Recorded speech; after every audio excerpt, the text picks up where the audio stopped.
guys named a particular channel. And that channel actually put out a new one of these videos a couple days ago, which I have not yet had the opportunity to watch. And I do love his stuff on this. So, chat, for our final react tonight, we are going to do the Drinkers production hell on Alien 3. That is how we are going to finish off tonight's stream. We're going to finish off with Drinker, we're going to finish off with production hell, and we're going to finish off with Alien 3. So, I was actually unaware that the behind-the-scenes production of this movie went tits up. So I'm really curious how Alien 3 is production hell. I'm legitimately curious, so Drinker, kindly educate me. Now, these days it's practically become the norm for modern day sequels to erase, undermine, or otherwise destroy the achievements of their predecessors, undoing years of hard work and fan goodwill with a bunch of idiotic decisions that are so bizarre it's hard to even understand the thought process behind them. But back in the early 90s, stuff like that was still pretty rare. That is, until Alien 3 chest-bursted its way onto the scene. Or Alien Cubed. I don't know, I've never really understood the typeface for that one. Anyway, the point is that the third entry in the Alien franchise has become pretty infamous and controversial for all the creative decisions that were made. Although, considering the nightmares that awaited this franchise in the decades ahead, this thing is practically Citizen Kane by comparison. He is not wrong. That fucking... I fully believe that scene is going to haunt Michael Fassbender for the rest of his fucking life. I really do. I do not envy that man having that scene of Fassbender on Fassbender action where he says, I'll do the fingering. Yeah, Michael Fassbender fingering himself. That will haunt him, unfortunately, till the end of his days. Citizen Kane by comparison. I'll do the fingering. But the story behind the making of this film is even more controversial and dramatic than the movie itself. A story of corporate greed, endless interference, creative deadlocks, and disputes so extreme that they caused the director to publicly disown his own movie. In short, Alien 3 truly was production hell. So, let's learn about it and embark on this journey together, shall we? The success of— Well, not only that.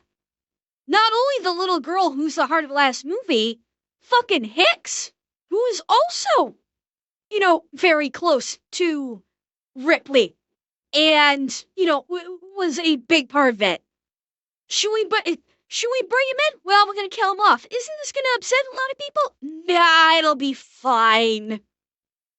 of James Cameron's Aliens convinced Fox that there was still plenty of life left in the Alien franchise, and more importantly, plenty of money still to be made. By 1987, it was unanimously agreed that a third Alien movie needed to be made, and preferably soon, to capitalise on the momentum of the second movie. The only fly in the ointment here were Brandywine Productions, the company who actually owned the screen rights to the Alien franchise. They were keen to avoid just doing another conventional sequel and wanted to broaden the scope of the whole Alien universe with something bigger and much more ambitious. Now, one thing with Newt, and I'm sure Draker's gonna probably bring this up, I don't know if if the actress who played Newt, or Rebecca as her real name is, if she wanted to actually do another movie. I have no idea. I don't know. Drinker may bring that up. As far as Michael Biehn, who knows if he wanted to do another movie? I don't know. Bishop basically getting killed off is not entirely improbable, given that he literally got ripped in fucking half. So Bishop dying kind of makes sense. He's an android, but he got ripped in fucking half. I don't think it was that long after Hybo. I think it was only a couple years. I think they did Alien 3 only a couple years after Aliens. I think. I could be mistaken, though. Their plan was to film 2 movies back to back, featuring an epic They did, Lorak. confrontation Yes, they between the did. Weyland-Yutani Corporation and a faction of space communists who want to weaponize the aliens against them. And if you're able to spot the subtle allegories for the actual Cold War that was going on in the real world, then congratulations, Hey. Captain Obvious. Here's your degree in media literacy so you can go on to become a pretentious arsehole YouTuber making 10-hour-long video essays about the philosophical undertones of the Powerpuff Girls.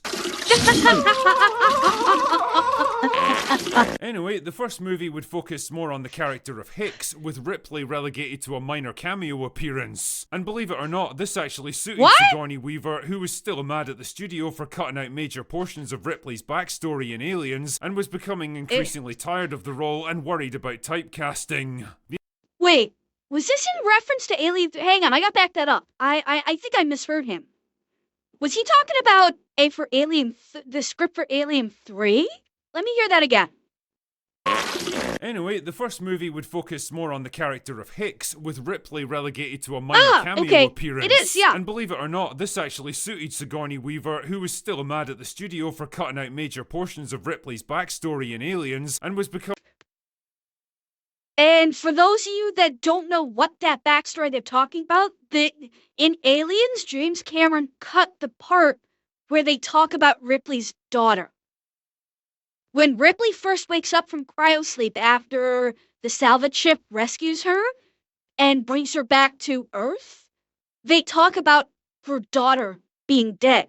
Because if you're aware of the Alien Isolation game, the video game Alien Isolation that came out a few years ago, that's where I'm going, Grey Matter.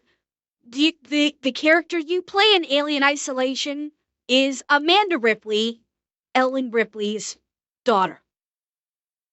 And so, but that part of the story in Aliens at the beginning got cut, where they even reference her daughter. They didn't even talk about it. Becoming increasingly tired of the role and worried about typecasting. The intention was to have Ridley Scott direct both movies, but he was busy working on Black Rain at the time and so wasn't available. Instead, Rennie Harlin was approached to direct, and cyberpunk author William Gibson was hired to write the scripts. Unfortunately, the studio were unhappy with the finished product, feeling like it was too conventional and action-heavy, and when Gibson was asked to rewrite it, he decided to leave the project altogether. Ironically enough, though, his original script has gone on to develop a strong following online and has even been turned into an audiobook, with many people considering it superior to the finished movie. What might have been. With Gibson out of the way, Rennie Harlin suggested cult horror writer Eric Red as a replacement. Red struggled to come up with a new concept, and frustrated by constant studio meddling, he also bailed on the project after a couple of months, later describing it as the one script I completely disowned because it wasn't my script. It was the rushed product of too many story conferences and interference with no time to write, and it turned out utter crap. David Twohy was next in line to take a crack at it, but unfortunately for him, real-world events had overtaken the project. The fall of the Soviet Union made the Cold War in space concept obsolete, so Twohy instead decided to set his script on a prison planet where the aliens were being used in biological warfare experiments. The studio were also getting cold feet on doing an Alien movie without Ripley, and decided that she needed to be front and center again, which led to a pretty tense call with Sigourney Weaver, who finally agreed to come back on the condition she got paid $4 million, which was actually a pretty hefty amount back then, and that the script wouldn't have any guns in it. I mean, good on Sigourney Weaver for saying, you know what? You really want me back on this? Pay me fucking $4 million. You want me? Pay for me. You want my talent? You're gonna pay for it. Good on her. And yeah, she's stuck and no guns. She's anti-gun. That's kind of ironic considering her character in Paul. That's kind of funny that she's anti-gun considering the character she plays in Paul.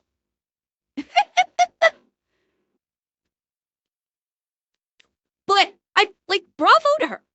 Absolutely bravo to her for saying, "Fucking pay me what I deserve to be paid." And what the fuck was I about to say here? Hang on. Used in biological warfare experiments. But yeah, the biological warfare experiments. That sounds an awful lot like the fourth movie, doesn't it, chat? About the aliens being used in biological warfare? In what was it? What was the alien? What was the name of it? Alien? What was Alien 4's called? It wasn't called Alien 4. It was called shit. Resurrection. Thank you, Rebels Dawn. Yeah, Alien Resurrection. That sounds a lot like the plot for Alien Resurrection, doesn't it? Where they use the xenomorph as biological weapons. And Grindhouse, Paul, number one, if you have not seen Paul, it is a movie. Literally, it's called Paul. It is a fantastic fucking movie. It is it's a movie with Nick Frost, Simon Pegg, and I am fucking dying with these with my actor names today. Oh fuck. Yeah, so it's got Simon Pegg, Nick Frost, who plays Paul, chat? Help me out. My brain just went empty. Shit. What's his name? Oh my god. Oh, I hate myself. What is his name? Chad, help me out. Seth Rogen. Thank you, Radvan. Thank you. Yes. Yeah, Seth Rogen. Plus, Kristen, Kristen Wiig. Yeah, Seth Rogen's Paul voice. Kristen Wiig is in it, and who played the Secret Service? Anyway, some big names in it, but it's like a comedy, but it is also a love letter to sci-fi geekdom. No, I already said Nick Frost. Yeah, it's Simon Pegg, Nick Frost, Jason Bateman. Thank you, Atanashi. Yeah, so it stars Simon Pegg, Nick Frost, Seth Rogen, Kristen Wiig, and Jason Bateman. I know shows, but I'm not going to pull that up on stream. And it's a sci-fi comedy that is a love letter to sci-fi geekdom. If you have not seen it, for the love of God, watch it. It is a wonderful fucking movie. There are Easter eggs, sci-fi Easter eggs throughout the entirety of the movie. It is a wonderful movie, and if you can, watch it. Anyway, way off track. The studio It does were have Bill also Hader, getting yes. cold feet on doing an Alien movie without Ripley and decided that she needed to be front and center again, which led to a pretty tense call with Sigourney Weaver, who finally agreed to come back on the condition she got paid $4 million, which was actually a pretty hefty amount back then, and that the script wouldn't have any guns in it. Well, that's great. That's just fucking great, man. Jesus, way to suck the fun out of things, Sigourney. By this point, Rennie Harlan was getting bored and pissed off with the constant changes and delays, and walked out of the project, leading the studio to replace him with New Zealand director Vincent Ward's. Ward's new idea was for God, they're going through directors like fucking Blade is going through directors on this one. And I thought Blade was having issues with keeping a director. Alien 3 is like doing worse with this.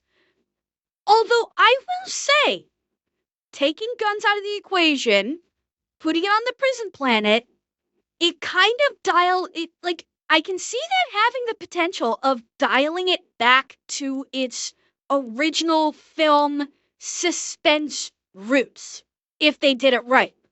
And unfortunately, they did not do it right. But they could have. If they could have basically done a suspense type horror like the original Alien on this prison planet. No guns, single alien. They're trying to, they could have done something interesting with this. And they fucked it up. Ripley's escape pod to crash land on a prison monastery planet made entirely out of woods. What? Not entirely sure how he imagined that one working out, but whatever. The movie would have had heavy religious overtones and have been much more Oh, character-driven, fuck. focusing instead The on new Ripley one, and her Rygat. relationship with the alien. The studio were either impressed enough or desperate enough to greenlight his idea, and pretty soon, Ward got to work. Unfortunately, the boys at Brandywine were increasingly uneasy about Ward's plan, and their pessimism soon spread to the Fox executives as well, with John Landau describing it as more on the artsy-fartsy side than on the big commercial side. Ward was summoned to their head offices and given a list of demands to rewrite the script, which he promptly rejected. And funnily enough, he was fired soon after. By now, it was 1990. They'd been slogging away at this fucking thing for 3 years, and they had nothing to show for it but a trail of aborted scripts. Running out of time, the executives at Brandywine ended up rewriting the script themselves by merging together elements of Twahi and Ward's pitches into something that mostly resembled the final products. It was still unfinished at the time, and nobody was especially happy with it, but it was the best they had, and so there was no choice but to just go with it and hope for the best. Not a great plan. David Fincher, who at the time was best known for directing music videos, was approached to direct. He was already a massive fan of the Alien franchise, and well, you can't exactly blame the guy for signing on. But it would be a decision that would end up haunting him for the rest of his career. Production finally got underway at Pinewood Studios in January 1991, and pretty soon, any enthusiasm that Fincher might have had for the project evaporated once it became clear the studio were going to be heavily involved. Unwilling to trust such an inexperienced director with a $60 million movie, they instead tried to micromanage every aspect of the production, leading to constant clashes and an increasingly toxic atmosphere on set. Fincher's original vision for the film was gradually diluted and cut by an interfering studio that couldn't seem to quite decide what they wanted. As they became increasingly So they forcibly rewrite the script, say this is what we're gonna do, and then they sit on the director's the whole time saying, no, we won't, we want it this way, no, this way, no, this way. It's like, you gave me the motherfucking script, assholes! You don't like this, rewrite the fucking script! Nothing like some good old, yeah, exactly, Riven. Like, if they didn't like the script, why did they move forward with it? Like, so they could bully the director? I mean, my guess is maybe I have to wonder, did they hire him on because they knew they could bully him? That's my question, because if it was a strong, competent director who had a good directorial pedigree and had a lot of successes under his or her belt, he or she would have just told the studio, kindly go fuck yourselves. Whereas with this director, they probably knew they could bully him and they could basically do whatever they want. But then, yeah, exactly. When it fails, they can just blame the director when they're the ones that fucked it up the whole time. An interfering studio that couldn't seem to quite decide what they wanted. As they became increasingly fixated on the budget, Fox began panicking and making cuts. The shooting schedule was reduced from 93 to just 70 days, and the number of special effects shots were cut in half. The tighter schedule meant cast and crew were forced to work much longer hours, 6 days a week, often having to cut corners to make their deadlines. And inevitably, accidents were bound to happen. At one point, a pyrotechnic device backfired during a big action scene, causing severe burns for several people in the vicinity and shutting down production while one crew member was rushed to hospital. All wasn't exactly going well on the effects side of things either. Fincher wanted this version. Look at this alien. All wasn't exactly. Look at the alien. Look at that monstrosity. The thing looks like it's doing a handstand. Because don't forget, this alien came out of a dog. So it was supposed to be quadrupedal. But it wasn't like the other aliens where they could go quadrupedal, but they also primarily could go bipedal. This one was strictly quadrupedal. Skin it! Look at how fucking bad it is! On the effects side of things either. Look at this! Look at how bad that is! And yes, Cortez, the dog mix was a one-off. It was. Like, the whole concept is whatever animal the alien gestates in, it attains or it presents with features of its host. That's why the Predalien, when it came out of the Predator, had the Predator mandibles on it. So it gains traits from based upon its host. So this one in this movie, because it came out of a dog, it was quadrupedal.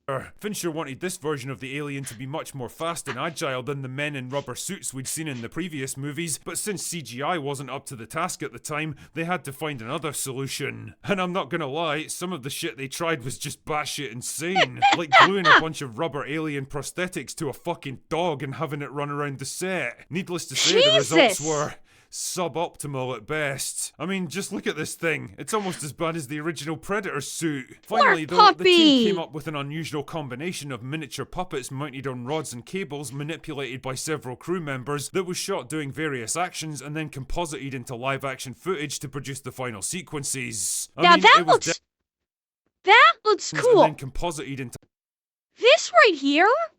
Watching them do the composited into live-action footage to produce the final sequence.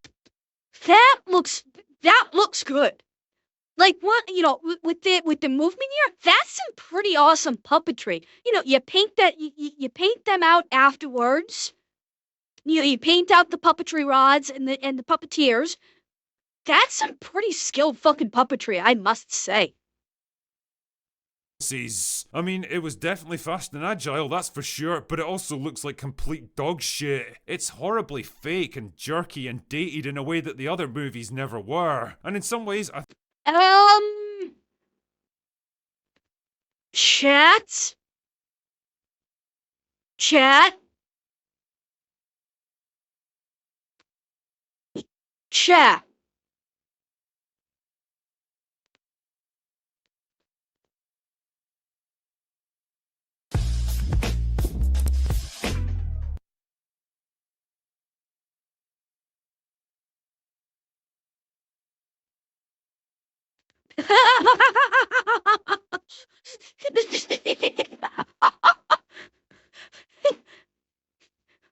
I don't think that was what they were going for, but god damn it if that wasn't what it was.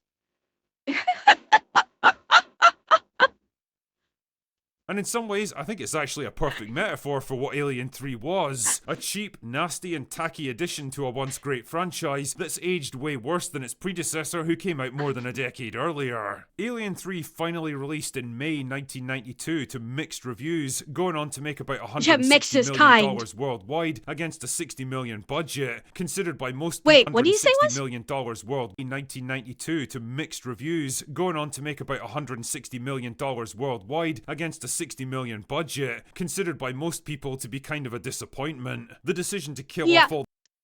I don't think it would be a flop, though, because... Chat, help... those of you that know, help me out. How much marketing was... Well, Zeb, the question is, how much marketing did they do for this movie? Like, chat that was around back when Alien 3 hit the theaters. How much marketing do you recall there being for Alien 3? I'm not sure. Well, okay. Moss? Yes. It is still better than the live-action Snow White. 100%. I agree. Pretty sure they did a good amount. Okay, so $69 budget. $60 million budget. Figure 120 total with the marketing. It made 160. Wait, how much did he say it made? 100 million budget, considered by make about $160 million worldwide against a $60 million budget. Okay, so it made its money back and did maybe a $30 million profit. So it did make a little money. So it's not a flop. It did not lose money.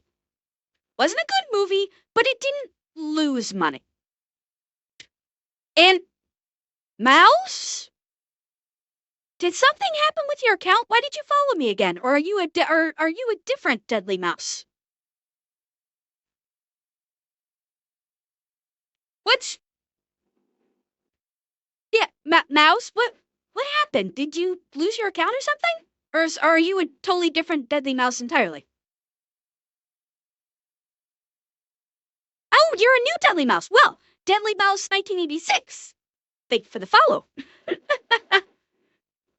Considered by most people to be kind of a disappointment. The decision to kill off all the major characters from the previous movie also prompted a big backlash, and I'm not gonna lie, to this very day it still leaves a sour taste in my mouth. David Fincher himself was so disillusioned and disgusted by the experience that he publicly disowned the film and refused to have any further participation, even refusing to help out when Fox decided to put together a director's cut for home media. The assembly cut, as it became known, restored about 30 minutes of cut footage and helped to fix a few of the major plot holes, but ultimately even that couldn't change the fact that Alien 3 is a relentlessly grim, bleak, mean-spirited and visually depressing movie that I never have the slightest inclination to rewatch. Ultimately, I think Sigourney Weaver herself best summed up the experience of making this film when she spoke about it in 2006. What was ironic was that Fox chose David Fincher, who was so talented, and from the second he got on the job, they undermined him by not giving him what he asked for. For me, it was a real education on how not to make a movie.